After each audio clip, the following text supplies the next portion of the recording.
Hello, my name is Steve Gearhart, and this is the Unagi Observer. This week is the quick review of the live-action version of Fullmetal Alchemist. As we start to see more and more comics and anime go to live-action films, Netflix has tried its hand yet again at Fullmetal Alchemist. A personal favorite anime of mine for various reasons, Netflix has made the live-action based movie on the original manga, not the first anime series.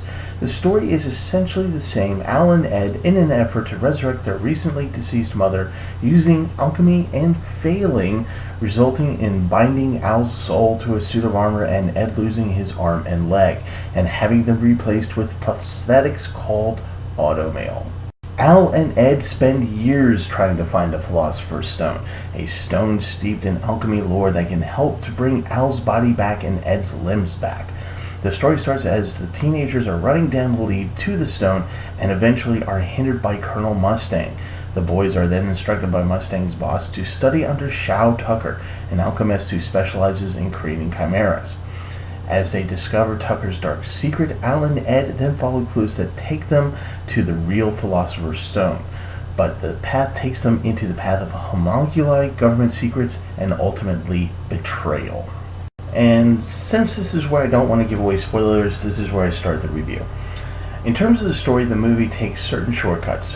We get a very short glimpse of the mother's death. She appears in the movie for all of 30 seconds. Then we get a few short minutes of Al and Ed creating the Alchemist Circle to try and bring back their mother using forbidden alchemy. The only benefit to this scene is to show that the casting director chose two of the most adorable kids to play a very young Al and Ed.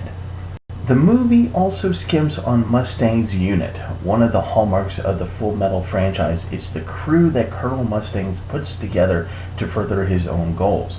Each member has unique perspective, ability, and character. However, in this movie, all you get is Lieutenant Hawkeye and to a lesser extent, Maria Rossi. Also, that means you don't get the full homunculi complement. In this movie, you only get lust, envy, and gluttony. The others do not appear. They don't make any appearances. You don't even see the Fuhrer, or otherwise known as Pride. This leads me to believe that Netflix may make more live-action Fullmetal movies in the future, and that's probably where the rest of the homunculi will appear. And the production values are pretty weak. The CGI was obviously done on the cheap. A lot of the more complex CGI scenes look like video game footage. Even the simpler CGI moments are, at best, yawn-worthy. And Al's armor looks amateurish, punctuated with the fact that little direction by the director was given to the actors when filming scenes involving the armor. There are times when the actors are actually looking the wrong way. It also appears that the costume wardrobe budget also took a hit.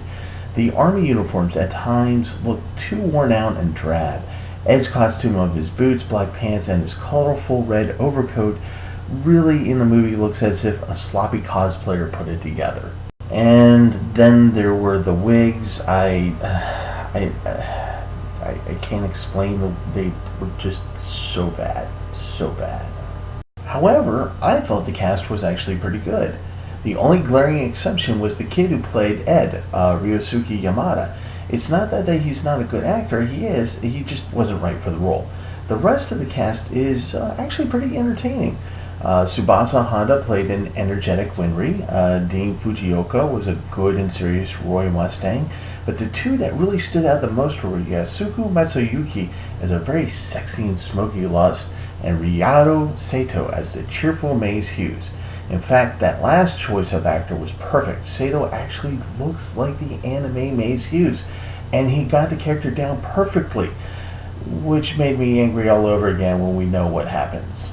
Basically, the takeaway from this review is this. Netflix did not spend the money on the production values that they should have spent to make this a good movie.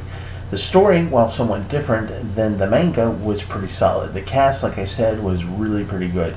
But the action, CGI interaction, costuming, and those damn wigs pulled this movie down really quickly and severely. So, if you want to see this movie on Netflix, you know what, go ahead. You may want to make a drinking game out of it, though. Having said that, knowing that it could be better, and with the sneaking and unconfirmed suspicion, as of the making of this particular video, that there may be more Fullmetal movies on Netflix, I am hoping that they will learn the lesson and improve.